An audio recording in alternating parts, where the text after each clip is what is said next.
Viewers. नमस्कार दर्शकों, मैं शिवा शेख और आप देख रहे हैं MNS न्यूज। ब्रेक के बाद एक बार फिर स्वागत है आपका देश की खबरों में। आइए एक नजर डालते हैं हेडलाइंस की ओर।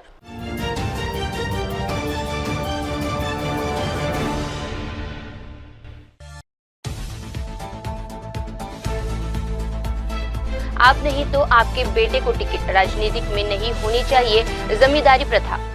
सर्जिकल स्ट्राइक पर रामदास अठावले का बड़ा बयान। पीएम मोदी को दी थी जान से मारने की धमकी। आइए देखते हैं खबरें विस्तार से।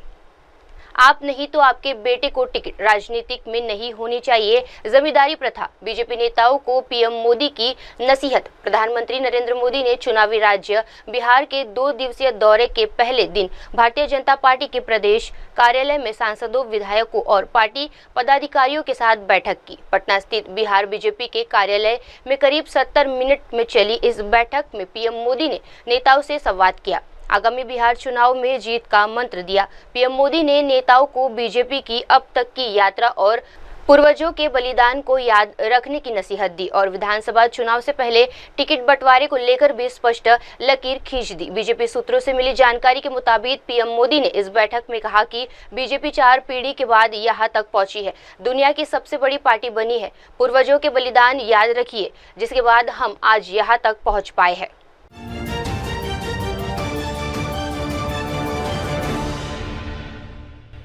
आइए बढ़ते हैं अगली खबर की ओर। सर्जिकल स्ट्राइक पर रामदास अठावले का बड़ा बयान। मैं कांग्रेस सरकार में शामिल था तब प्रधानमंत्री नरेंद्र मोदी के कार्यकाल से पहले पाकिस्तान पर सर्जिकल स्ट्राइक हुआ या नहीं, इसको लेकर नए सिरे से बहस शुरू हो गई है। इस बीच केंद्रीय मंत्री और आरपीआई अध्यक्ष रामदास अठावले ने गुरुवार को कहा कि उन्हें मनमोहन सिंह के नेतृत्व वाली यूपीए सरकार के दौरान किए गए किसी भी सर्जिकल स्ट्राइक की जानकारी नहीं है और इस बारे में कोई जानकारी उपलब्ध नहीं है। रामदास अठावले ने कहा कि पाकिस्तान को सब सिखाने के लिए ऑपरेशन सिंधु जरूरी था। रामदास अठावले ने कहा कि पड़ोसी देश को आतंकवादियों का समर्थन करना बंद कर देना चाहिए और पाकिस्तान के कब्जे वाले कश्मीर पीओके को भारत को वापस सौंप देना चाहिए।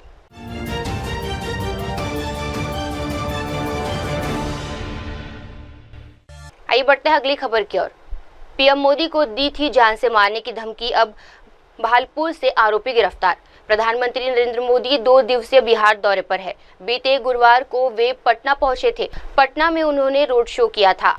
आज रोहतास से विक्रमगंज में उनका कार्यक्रम है। इस बीच पीएम मोदी को जान से मारने की धमकी देने वाला एक शख्स को भागलपुर से गिरफ्तार कर लिया गया है। गुरुवार को एसएसपी कार्यालय की ओर से इसकी जानकारी दी गई। गिरफ्तार किए गए आरोपी का नाम समीर कुमार रंजन है। युवक की उम्र 45 साल के आसपास है। एसएसपी कार्यालय की ओर से जारी प्रेस रिलीज में बताया गया कि सुरक्षा एजेंसियों को प्रधानमंत्री के बिहार दौरे के दौरान जान से मारने की सूचना मिली थी। इस मामले में गंभीरता से लिया गया। प्रधानमंत्री नरेंद्र मोदी 2 दिवसीय बिहार दौरे पर है। बीते गुरुवार को वे पटना पहुंचे थे। पटना में उन्होंने रोड शो किया था।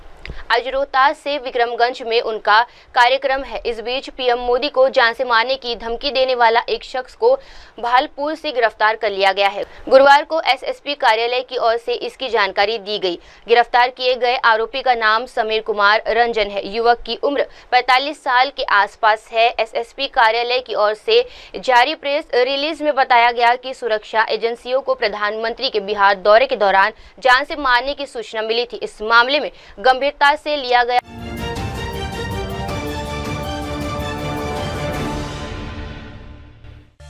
आइए बढ़ते हैं अगली खबर की ओर। दिल्ली में आंधी तूफान के साथ होगी बारिश, ऑरेंज अलर्ट जारी। मौसम विभाग के मुताबिक दिल्ली और राष्ट्रीय राजधानी क्षेत्र में कई स्थानों पर आंधी के बाद गरज के साथ छींटे पड़ने से हल्की मध्यम वर्षा, बिजली चमकने और 40 से 70 किलोमीटर प्रति घंटे की गति से तेज हवाएं चलने का अनुमान है। ऑरेंज अलर्ट संकेत देता है कि मौसम खराब हो सकता है, इसीलिए लोगों को सतर्कता बनाए रखनी चाहिए। पूर्वानुमान से 50 से 60 किलोमीटर प्रति घंटा की गति से तेज हवाएं चलने के साथ बारिश होने की भी बात कही गई है। मौसम विभाग ने 31 मई को दिल्ली में आंशिक रूप से बादल छाए रहने का अनुमान लगाया है।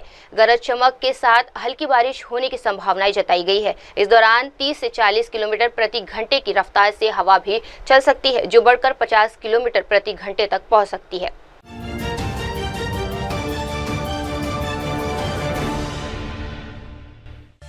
लाडली बहन योजना के लिए दूसरे विभागों से नहीं लिया पैसा। महाराष्ट्र के मुख्यमंत्री देवेंद्र फडणवीस ने हाल ही में लाडली बहन योजना को लेकर उठ रहे विवादों पर सफाई दी है। उन्होंने कहा कि इस योजना के लिए किसी और विभाग से पैसा नहीं लिया गया है। कुछ लोग बजट को समझे बिना गलत आरोप लगा रहे हैं। फडणवीस ने बताया कि योजना का पैसा जनजातीय मामलों और सामाजिक न्याय विभाग के माध्यम से दिया गया है, जो कि बजट के नियमों के अनुसार ही है। इस योजना में गरीब महिलाओं को हर महीने 1500 रुपए मिलते हैं। विपक्ष का आरोप है कि योजना के लिए दूसरे विभागों से पैसा लिया गया, जिस पर फडणवीस ने ये स्पष्टीकरण दिया।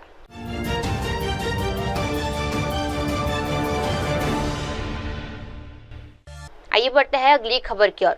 पार्टी कार्यकर्ता मुझे सीएम देखना चाहते हैं। बिहार चुनाव से पहले चिराग ने छोड़ी नई चिंगारी। बिहार विधानसभा चुनाव को लेकर सबू में राजनीतिक पारा चढ़ने लगा है। पीएम मोदी भी इन दिनों बिहार के दौरे पर है। एक तरफ जहां एनडीए फिर से सत्ता में वापसी की बात कर रही है, तो वहीं महागठबंधन भी अभी से तैयारियों में जुट गया है। इस सबके बीच केंद्रीय मंत्री चिराग पासवान ने मीडिया से बात की। बिहार चुनाव को लेकर चिराग पासवान ने कहा कि अगर मेरी पार्टी चाहेगी तो मैं विधानसभा चुनाव लड़ूंगा। मिशन बिहार मेरा लक्ष्य, बिहार फर्स्ट और बिहार फर्स्ट मेरी प्राथमिकता है। पार्टी कार्यकर्ता चाहते हैं कि मैं सीएम बनूं।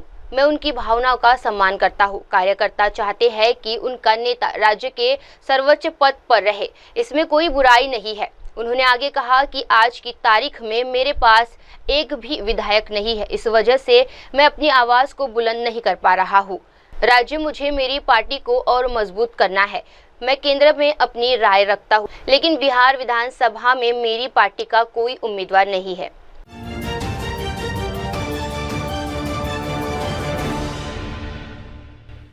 आइए बढ़ते हैं अगली खबर की ओर। बिहार के शाहबाद में बीजेपी की हारी हुई बाजी पलट देंगे पीएम मोदी।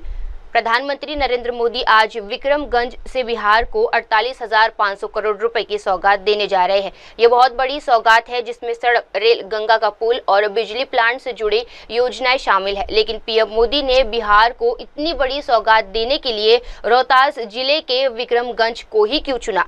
बिहार के एनडीए गठबंधन की सरकार है। पीएम मोदी चाहते तो सीएम नीतीश कुमार राजधानी पटना समेत कहीं भी रैली का इंतजाम कर सकते थे। दरअसल प्रधानमंत्री मोदी की रोहतास के विक्रमगंज से आज शाहबाद को साधने की तैयारी है। शाहबाद में एनडीए का जनाधार पिछले कुछ समय से कम हुआ है, इसका अंदाजा आला कमान को भी हो गया है। ऐसे में बिहार चुनाव से पहले शाहबाद को साधने की रणनीति है, लेकिन क्या पीएम मोदी शाहबाद में बीजेपी की हारी हुई बाजी पलटने में कामयाब होंगे?